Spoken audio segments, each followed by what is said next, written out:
Welcome to Think Big with Dan and Qasim. Join hosts Dan Melnick and Qasim Masood as they explore big ideas, limitless possibilities, and engage with visionaries, entrepreneurs, and thought leaders who dare to dream big, get inspired, motivated, and find practical tips for personal growth. Think big, dream bigger, and ignite your potential. All right, welcome to Think Big. Hello, everyone. Guest today is Anna Carr. Anna, please tell us where you are in the world and what you do for a living. Awesome. Hey, Matt. Thanks for having me. So my name's Anna. I'm the Senior Partnerships Manager at Slate Milk, and I also was the first employee. So I've been on the team since the start, actually started pre-launch. I live right outside of Boston. Awesome. Slate is a Boston-founded company, but our team is actually fully remote. So we have team members all over the country at this point. That's awesome. When was the start? I know you said you mentioned you were there pre-launch. Sounds like you were there since day one or day zero. When was that? When was the inception kind of the brand, the official launch? So the official launch was in November of 2019. That's when we launched on our website, slatemilk.com. And then we started to get into retail stores around December of 2019. We launched in about 300 retail locations.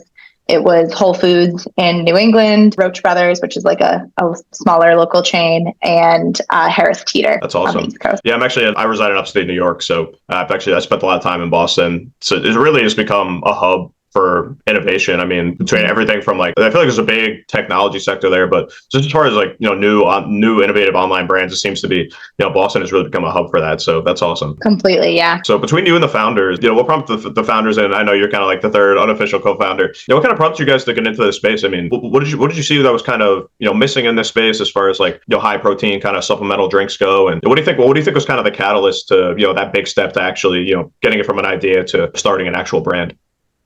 Yeah, so I can first speak to the co-founder story and sort of where they started. Then I'll talk a little bit more about how I started to become involved. Cool. So both of our co-founders they're from Boston, went to Northeastern together. They actually didn't know each other at Northeastern, but met afterwards working in the tech space in Boston.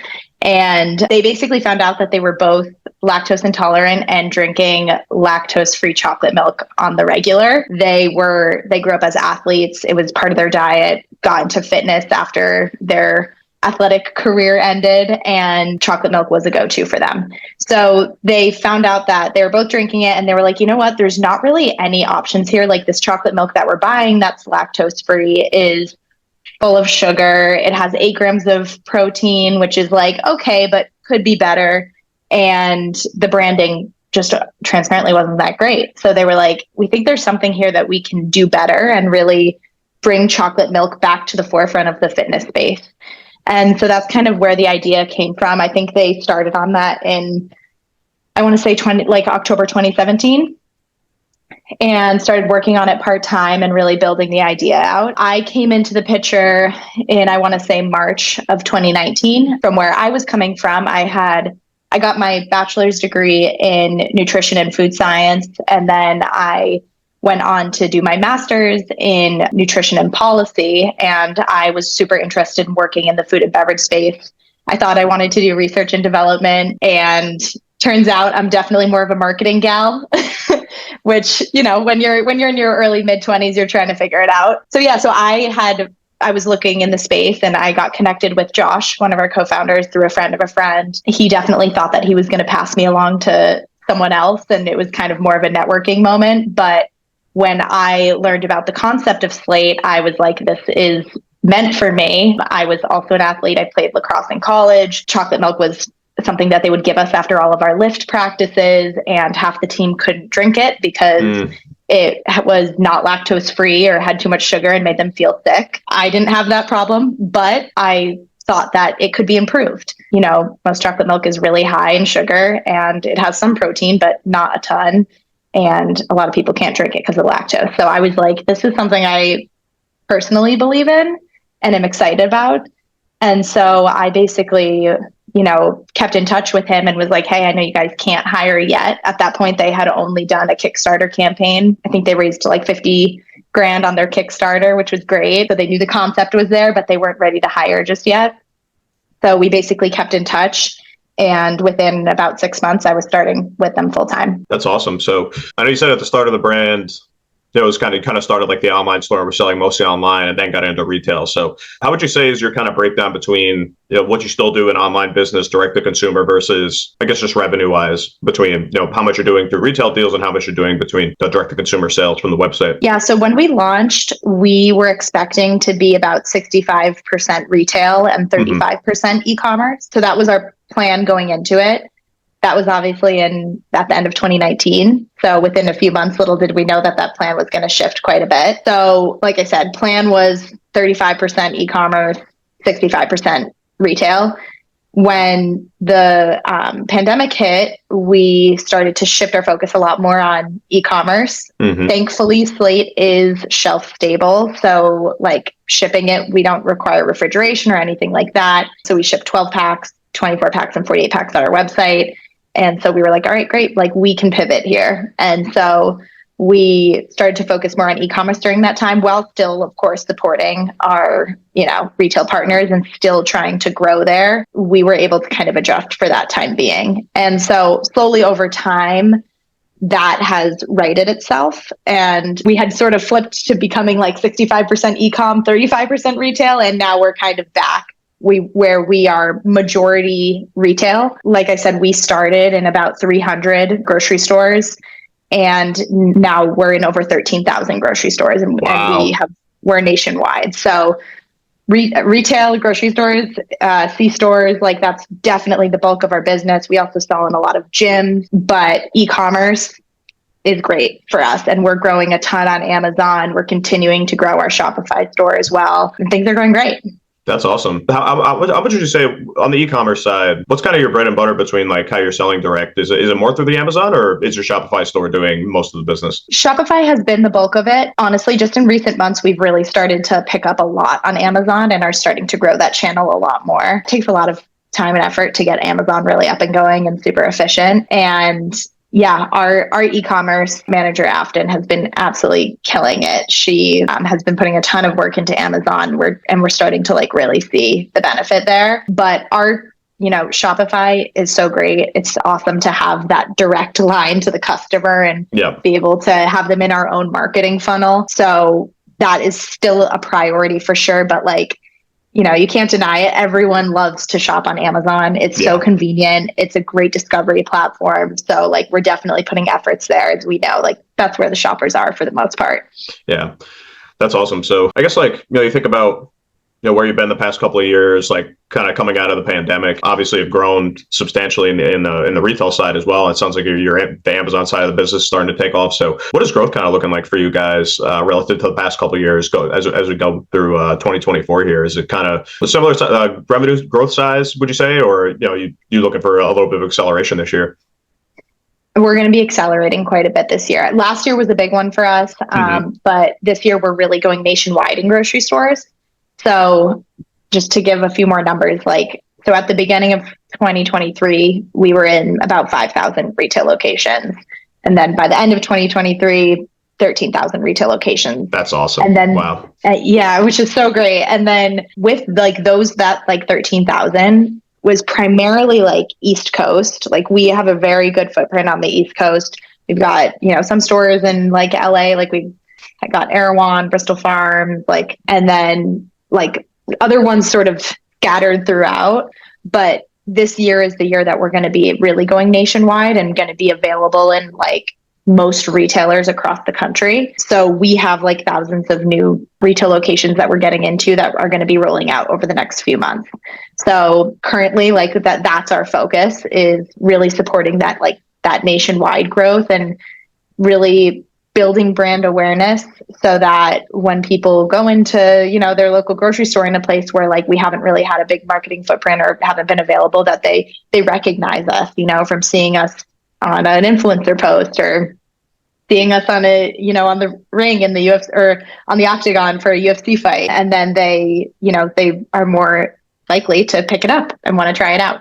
Yeah, that's awesome. So many of the brands that I've been working with recently, through the podcast or, another interview series that I also do that we don't publish, but it's kind of similar conversation wise. So much is kind of, I feel like so much more geared towards retail now that we're, getting out of pandemic time, things are starting to open back up. I feel like that sect of the business that was like so closed off for so long is starting to really take off again. So I guess more towards like the beginning of your like retail ventures, what was kind of your like your starting point into that? Because I find there's a big, I would say, like area of variability there with the different brands that I speak with, where a lot of them, like, they started getting into retail because like they were doing cold outreach to buyers at Target and like, whatever their local chains were, depending on if they're in the Midwest, East Coast or West Coast.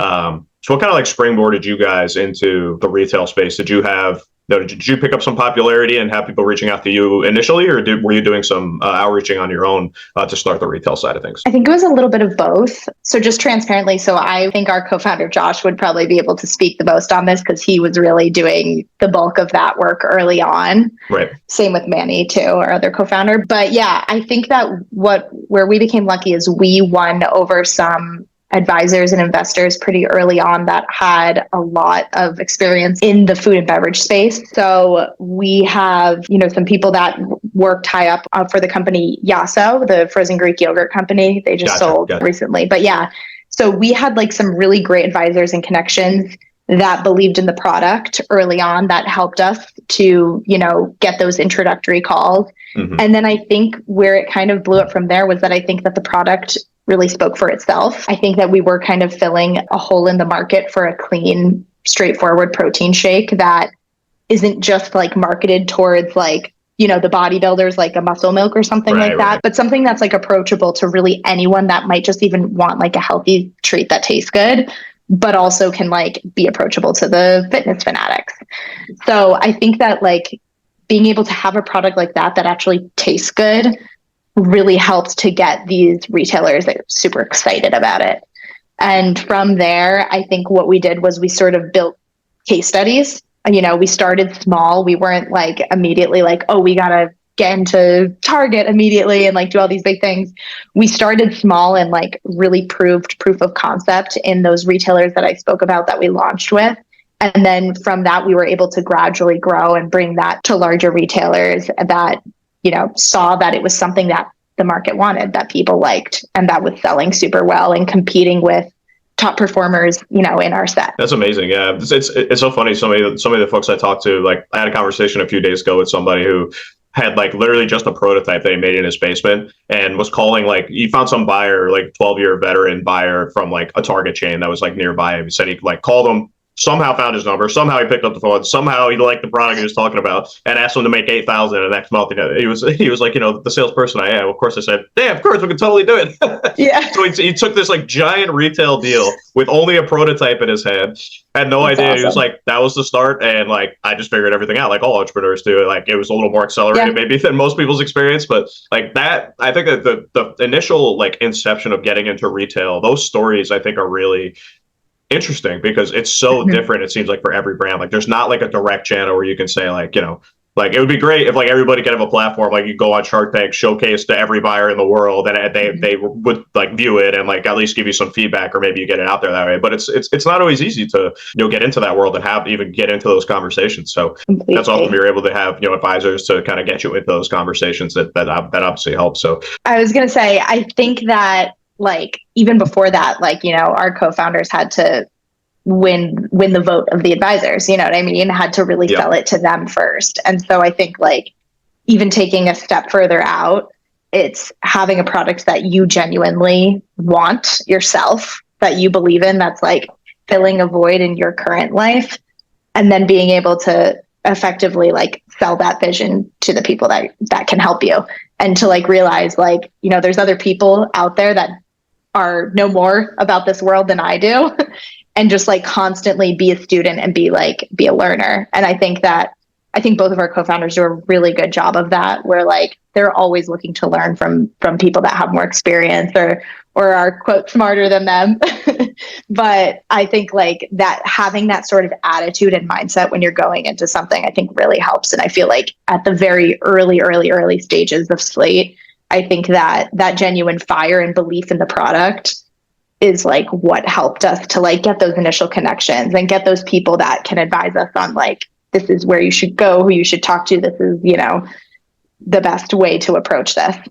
Yeah, I mean, the conviction is so important. I mean, every brand that I talk to that is like having like really big monumental success in the early years, like you can just tell. I mean, they just they love it. They want to talk about it. They want to tell everybody in the world everything about like this brand and the product and why they did it. So it comes off as so just genuine, and you can just really tell. And I can see that with you. And I'm sure if I were to talk to the other founders, I'm sure it would be a similar conversation. So I'm curious in your pivot kind of during COVID, coming out of like having some success in retail and then like kind of being forced to go online like kind of everybody at that time. What kind of channels were you taking advantage of to generate direct to consumer sales more as you had to kind of come off that retail success? So that was a really interesting time for me personally, because right before the pandemic hit, I had become field marketing manager, and literally like the week before the pandemic hit, we had a meeting where it was like, okay, this is the next step for you. And so that obviously field marketing was not a thing. And so we were like, all right, got to pivot here too.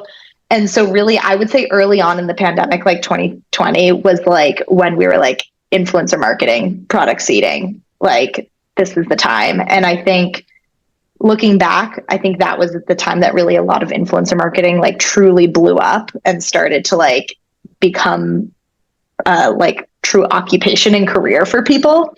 And so, I mean, it definitely existed before that for sure, but I think that the pandemic like really accelerated it. So during that time, I spent so much time just on Instagram and then eventually TikTok, finding influencers like fitness instructors, searching like in people's bios to see who works at Barry's and who works at SoulCycle and who's a trainer and like who's a fitness influencer, and just DMing people and just talking to them as a human. Like, hey, my name's Anna. I work at this company. We like just launched. This is like why I think you're going to love this product. I want to send you some, like, please tell me what you think. Like, just want to get some feedback and, hear what your thoughts are. And I think so many people really appreciate that, like, the authentic approach from a brand and the no strings attached, like not going into this trying to like make a deal or with a big ask from them. It's just like, just try. I want you to try it and just tell me what you think. And I think from that, we were able to forge some really good relationships of people that had quote influence on social media. And at the time we didn't have any budget. Obviously we're just starting out. It takes a while to be able to start, doing paid deals. And so I just did a lot of product seeding, and we started to build buzz through that. So people started sharing because they genuinely liked the taste. They thought the branding was really aesthetic and cool. So we were able to start to like build some momentum that people were seeing it shared here and there. And from there, we like got some software that then helped us to organize and like really do that same sort of outreach and product seeding to scale. And then from there, we were able to start creating more campaigns. And then we were able to start adding budget. And then we were able to start looking at long-term partnerships with creators or influencers that perform really well and like wanted to be more involved with the brand, And so from that was kind of the projection of how we started to like build these partnerships to help with marketing. So awesome. Yeah, but I would say overall early on, it was just like, get the product. We say cans in hands internally. We're like cans in hands. Like you just got to get the product out to people and educate them about it and tell them the vision. And like, once they try it, they'll understand it and they'll want to share and support the brand early on.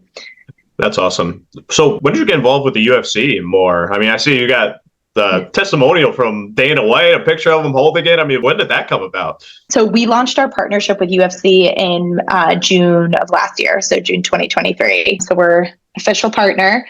And for that, so Dana actually got introduced to Slate, like, I'm not even sure when, maybe like 6 months earlier, 8 months earlier. One of his friends suggested it to him because he had tried it somehow and was like, oh, this is something Dana would like. So he gave it to Dana and Dana was like, this is freaking awesome, and started drinking it. And so he was like, you guys got to be partner with the UFC. And so that's kind of how we got the intro there. But yeah, Dana loves it. He's been a huge supporter of the brand. He drinks it all the time. That's incredible. It's so organic too, which is the coolest thing. So that was about 6 months ago. You said the partnership started with them. June of 2023. So we're coming up on a June year. of 23. Okay, gotcha. Yeah, we're coming up on a year, which is awesome. It's been, I mean, that was the first it's been our first like big partnership beyond just like partnering with individuals and like influencers, athletes. So it's been really big for us, and the UFC community is so awesome. Like, the real diehard fans out there. Their team at the UFC is incredible to work with. And it's really, really helped us with that national brand awareness that, that I was talking about earlier that we're super focused on. That's super cool. So is most of your marketing strategy kind of like still around? I know that was kind of like your pivot, during the COVID time was doing like social media, working with influencers and kind of brand seeding that way. Is this still kind of most of your marketing strategy is doing partnerships with organizations like the UFC and still on social media, or have you kind of evolved into any more traditional channels of like, paid ads on Google and Facebook and Instagram and things like that? Or is it mostly like these partnerships and like influencer deals? Yeah. So paid ads have always been in the mix for us. It's definitely a portion of our budget. And we've switched up a little bit. Sometimes like we do more paid ads and less like influencer deals. And other times we do more influencer deals and less paid ads. It really just depends on what our goals are at that time. But yeah, we run ads on Instagram, Google. We have started doing more whitelisting with influencers. What do you mean by whitelisting? Some people listening might not exactly know what that is. Yeah. So whitelisting is when an influencer or partner creates a piece of content and we put paid ad spend behind it to kind of boost it out beyond their audience. So it shows up under their name in your feed, but it will have like a call to action. So it will like be the piece of content. It has their name. It looks like their post, but then it will say like, tap here to learn more, or like click to shop or something. And then that will, it's an ad essentially just under their account. It looks like they're coming from their page. It's just a little bit more official, right? It's not just like a plug, like somebody kind of like mentioning it in a post or something. So it's more of like a direct, like almost like commercial style, like with an influencer, like actually like the whole thing is about like you two and your partnership and like things like that, right? Exactly. Yeah. Gotcha. And it can be a great way to, if it is a partner that like really, really aligns with the brand, and like creates an awesome content piece that like we think will resonate with more people than just the audience they hit when they post it. Then that's a great opportunity to like whitelist it. And you can also get really targeted with whitelisting. So, we've done different things where we'll target within a specific area of like retail store that we're launching. We'll do an ad or whitelist an influencer's content that says like, hey, go find Slate like at Costco in the Southeast, in these states in the Southeast. And then we will only whitelist it to those states. Yeah, that's awesome. So then to that point, doing so much retail and even on Amazon, it's not always easy to get so much feedback about, who's really buying, what funnels are kind of going to those things or what's causing people to buy. In retail, obviously, you're not watching people walk around. You're not getting any information out of them. And likewise, on Amazon is like one kind of, I wouldn't say like complaint, but just like a difference between like selling direct to consumer on like a Shopify or a website versus doing Amazon is that they kind of have this like information wall. You're not really, you can't really see like what people search to get to the product and like who they are and get like their information like you can when you sell direct. So what would you say is kind of your customer profile avatar, and have you kind of seen that shift, since you've done these partnerships with the UFC, or what does your real like target avatar look like in the idea of the brand? Yeah. So first off, you're so right. It's really hard to like track marketing to direct retail sales. Like it's so difficult to do that. Really. I mean, it's just kind of like numbers in, numbers out. Like if they fly off the shelves, perfect. You'll buy more next time. It's like, that's great. But yeah. Pretty much. Yeah. Especially like with us where we're a mix of like e-commerce and retail. It's like, we want to drive to our site, but we also want people to pick up in stores. Like, exactly. So it does make it super challenging. But in terms of our customer, we have always been pretty 50-50 male female. We tend to target that, like we say, like active, healthy minded millennial, so it can, that's millennial is a very loose term that we use. We're starting to capture more of Gen Z as they start to get into the workforce more. But yeah, I would say like 22 to 40 years old, like people that are into fitness, into healthy lifestyle. They care about what they're putting in their body. They care about ingredients. They want to try new products that they think are trending or cool. They care about quality. So since the UFC partnership launched, we have started to skew a little bit more male. Obviously, the UFC fan base is pretty male dominated, Right. but we don't want to lose that female consumer. We know that she's a big portion of what Slate is, and it's a great product for female consumers.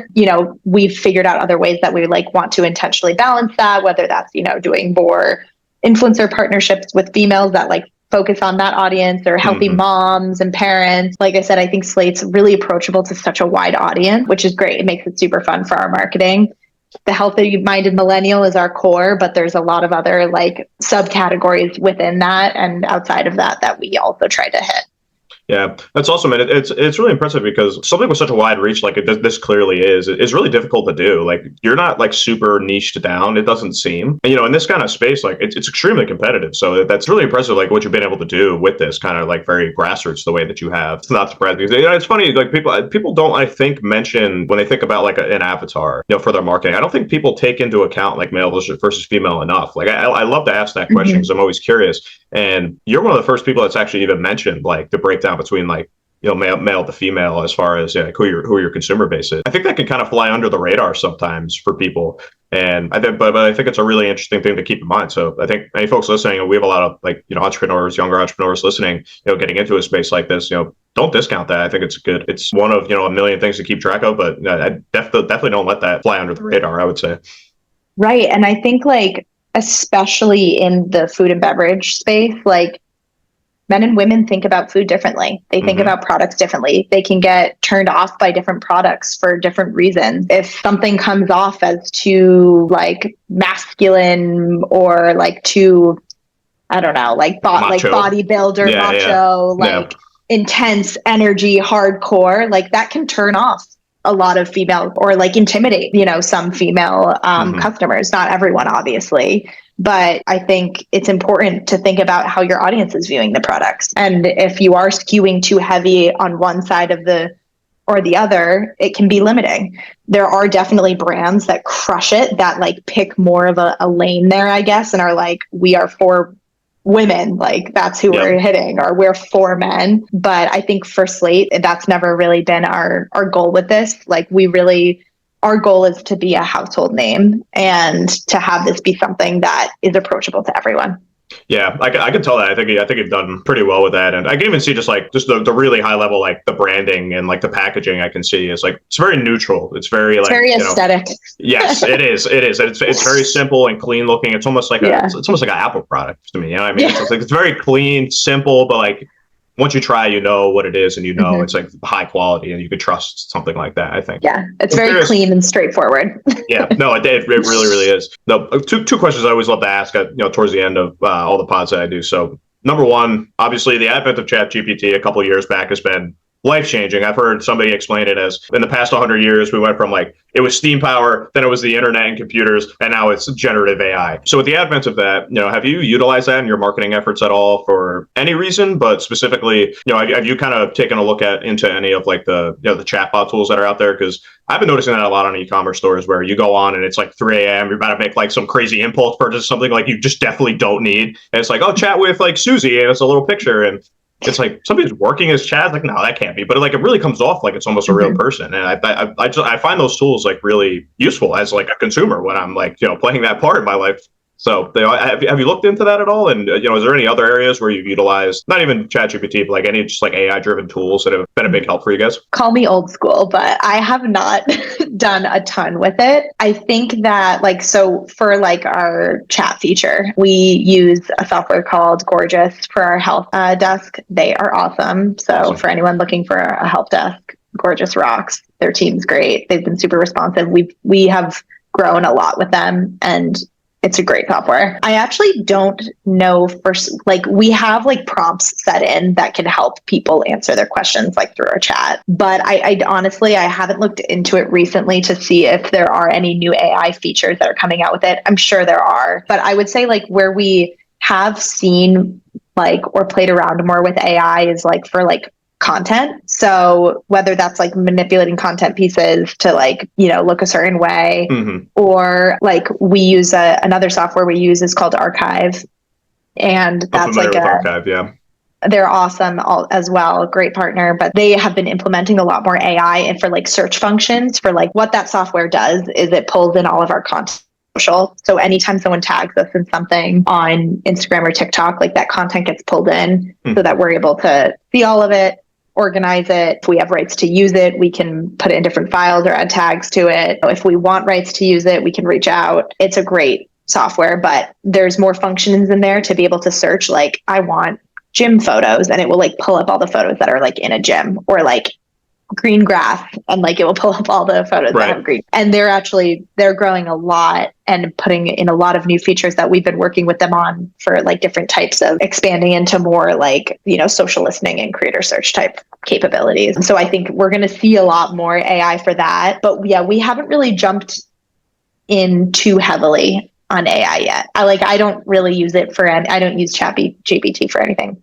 So yeah, no, that's totally fair. And this is another, kind of area of a lot of variability with similar brands to yours, at least as far as like, age and kind of scope. And it doesn't seem to be like a necessity in any way, but there's just, I've heard so many like just really creative strategies people like utilize this stuff for like, and every day you hear just like new ways to prompt, like new ways to, utilize things that can generate photos or text or even like full blown videos, even almost nowadays. So I wouldn't just say I wouldn't feel like behind because you don't. I think it's just so like there's so many really interesting developments. It sounds like some of the people you partner with are so they're like kind of indirectly utilizing some of those things sometimes, I guess. A lot of our softwares are advancing to use more AI. So by proxy, we are too. Right. I'm open to it. I just haven't, I haven't gotten there yet where I've like actively found anything, but I would be so interested to learn how other brands are using AI. So I would be interested to learn more about that. Yeah, I mean, I can tell you, like, I kind of already mentioned a little bit, but I think one of the biggest and like kind of like really direct and simple ways is this market of like chatbot technology where you can like pre-train it to, be very knowledgeable about like all the products, and you don't need like specific phrases to be like, what can I help you with today? And then you get like 10 things. And if, what you're looking for isn't one of those 10 things, you kind of leave the chat and just like, go about it another way. These things kind of like pre-train all the information that you wanted to know about all the products that are there, about your shipping, about like anything on your about page, like about the ingredients, sustainability questions, like all that kind of stuff. And it runs like 24/7. And it kind of just comes off as like basically like a virtual salesperson on your website, like 24 hours a day, 365 days a year. So that's been kind of I would say probably the most direct as far as like for e-com brands has been like the most direct like integration I've seen. And everything else, I think it just comes down to if you use it a lot, you have creative ideas. I mean, there's a million ways to use it. But again, I don't think there should be any like, I don't think it's a necessity in any case. It's just, again, a big area of variability for people. Yeah. And then totally. Another question I always love to ask, again, so it's because we do have so many young entrepreneur listeners, is if you could go back to, your inception with the brand. I know there's kind of like probably some things going on a few years before you ended up joining the other founders, but if you could take everything you've learned since, growing with this brand since 2019, taking everything you knew, if you give yourself one piece of advice in 2019, to help the brand grow more or anything like that, what do you think would be that one big piece of advice you can give yourself? It's a good question. Well, I feel like on a more like personal note, it would be to like, don't be afraid to look stupid or like to ask questions. I think especially early on, people can be, myself included, can be afraid to look stupid and ask a question that it's like, oh, you think you should have known that. Right. But ultimately, like, people like you more when you're curious and ask more questions and aren't afraid about doing that.